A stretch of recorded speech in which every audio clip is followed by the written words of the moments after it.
Alchemy Kitchen, and today we're going to be cooking the perfect tomahawk steak. Nice tomahawk here. I don't remember the weight of it, but it's a lot of meat. And nice thick piece. We're going to grill it. You could reverse sear it, but if you'd need a pretty big cast iron skillet to fit that in with the bone. What I did is I put a ton of salt on it, quite a lot of salt, some pepper, and put it overnight in the fridge on a wire rack for it to dry it really nice and age it a bit, and that gets you the perfect sear. Got my coals going. They're just about ready, and this is kind of like a big rocket stove basically, this grill, so it burns really hot. I'm going to put the coals only on one side. We're going to sear this over direct heat and then finish it on indirect heat. Meanwhile, I got some asparagus wrapped in bacon. That bacon was ridiculously thick, so I had to skewer it to hold it closed. A couple potatoes to bake, and a whole head of garlic. Some fresh rosemary, some oregano, and some sage. And I got some butter. That's going to go later. First, I'm going to get my coals ready. For the potatoes and the asparagus, I just drizzled some olive oil on them and some salt and pepper. I've got a firebox here, a smoke box with some mesquite chips as well. Just add some more flavor to everything. Let's get these coals ready and start cooking. What I like to do to clean the grill and to keep it non-stick is take an onion and rub it on the grate. It works really well. Potatoes work good too. Onion kind of gives it a bit of flavor too. Another thing you want to really is going to be helpful is just a probe thermometer, because that's going to get you that perfect done-ness that you're looking for. Whether you want it rare, medium rare, anything else is not acceptable. Alright, that grill is hot. Time to throw the steak on, right over the coals, direct heat. About 2 minutes. And then we're going to flip it 45 degrees this way. Turn it, I should say, for another 2 minutes. Do that on both sides. Render the fat around the edges. Then the next step.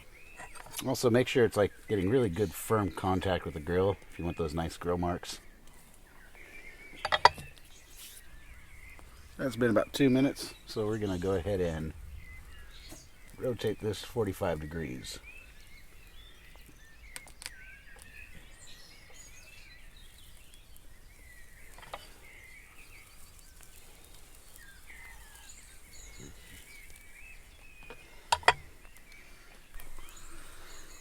Alright, it's been a couple minutes on this side. Time to flip it. And repeat, and see we get a nice sear on that. 2-3 minutes, then another 45 degree turn. Alright, another 45 degree turn.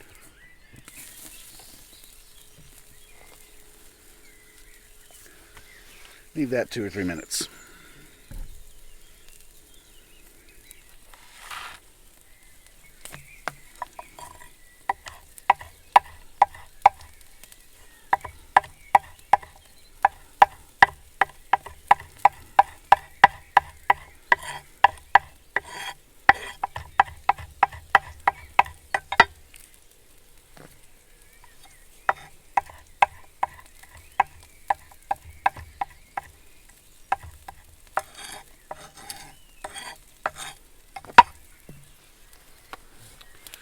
Alright, it's been a couple minutes. Now I'm going to just get on the sides.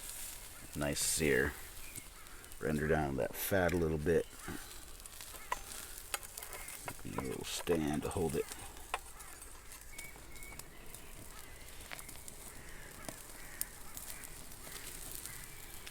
That looks good.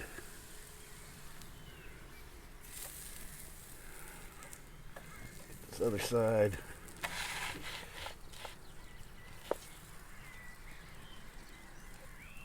Next, we're going to get a nice piece of foil ready. We're going to wrap it in foil to let it finish on the grill on the indirect side, away from the coals. I'm going for about 125 Fahrenheit for internal temperature. And when you probe it, make sure you don't stick into the bone. You're kind of going like from the side, from this bottom side, about into there. If you stick it in the bone, you're going to get an incorrect reading. What I'm actually going to do now is get a bit of butter going on it before I wrap it.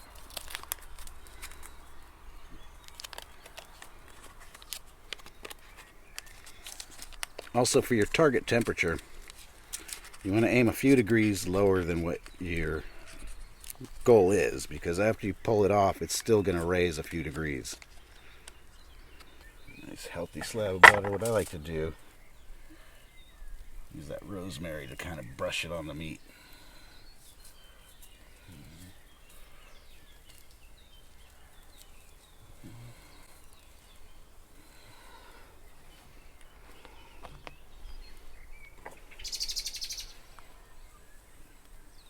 A little bit of that oregano and sage.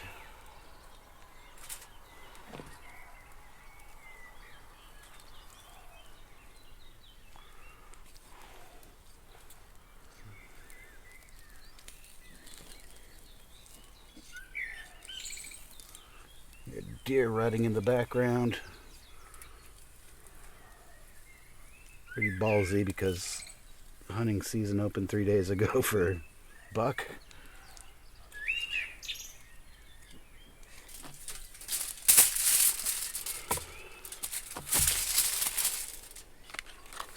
Do the same thing on this side. I'm going to spread some butter and the rest of the herbs.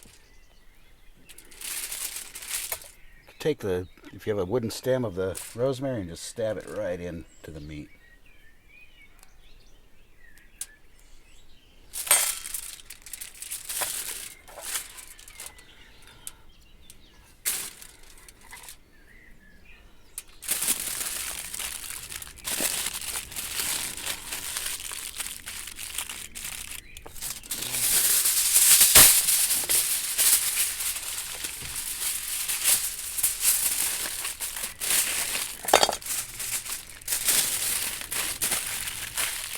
Wrap that up nice and tight.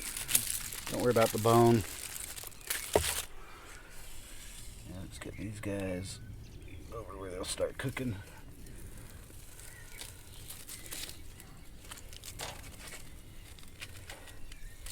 We're going to get this on indirect heat. It'll take anywhere from 20-30 minutes. Depends on your grill. Just after about 10-15 minutes, I'll come and check it. With probably 15 minutes, I'll check it with the probe. Alright, time to check the temperature. Ooh, fire. Got a couple pieces of bacon, so I threw those on there. Left over.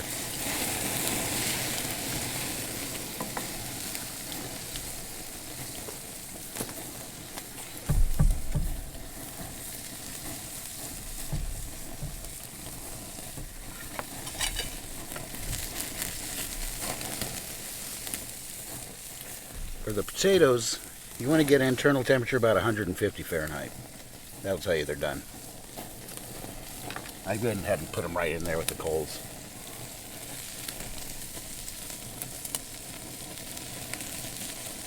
I'm at about 110 right now, so it's getting there. Meanwhile, don't forget to hit subscribe if you like the video.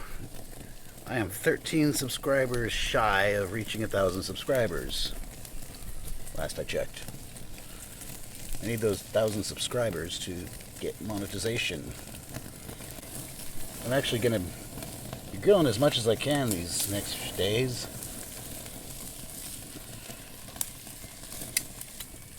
Because I'm going to be moving soon, unfortunately. I like this place, but it's getting sold. We found another house we're buying. And in a couple weeks we get the keys to it and start the long grilling process of moving.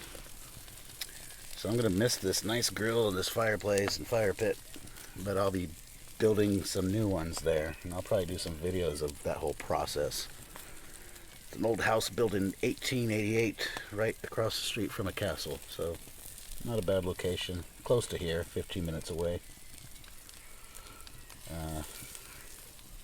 Got a nice big barn for a workshop, so that is a plus.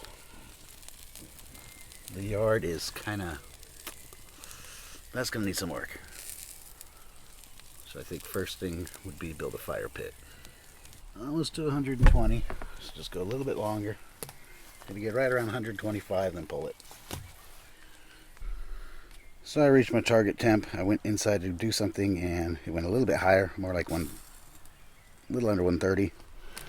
Next step is you want to put it on the cutting board and let it rest at least 10 minutes. That's important. It's very tempting to just dig right into it, but let it rest 10 minutes. These are done, so I'm gonna throw them in the pan. Now check on my potatoes. Going for 150 Fahrenheit. Gonna assume the garlic's done too, because it's been in there quite a while. It's getting pretty dark out here, so take this inside after resting for 10 minutes and cut into it. Alright. Get some of that garlic going. This comes out really soft and kind of just squeezes right out of the bulbs. Keeping the potatoes simple, just some butter, salt, and pepper.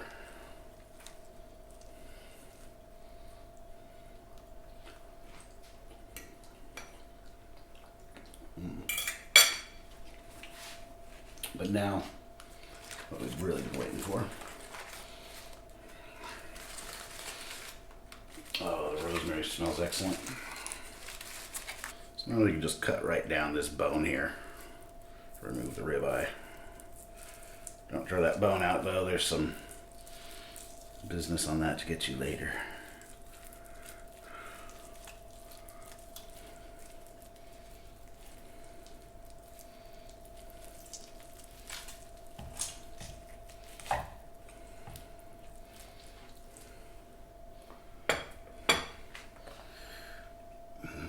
Damn, that looks good. I know the light's not the best in here. Let's see if I can remedy that. Let's cut into it and see what it looks like.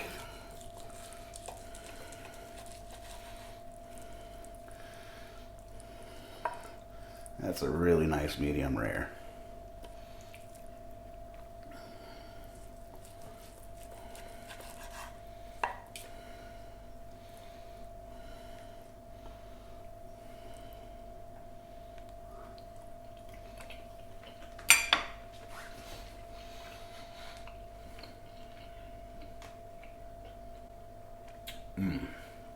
Wow, that's a steak.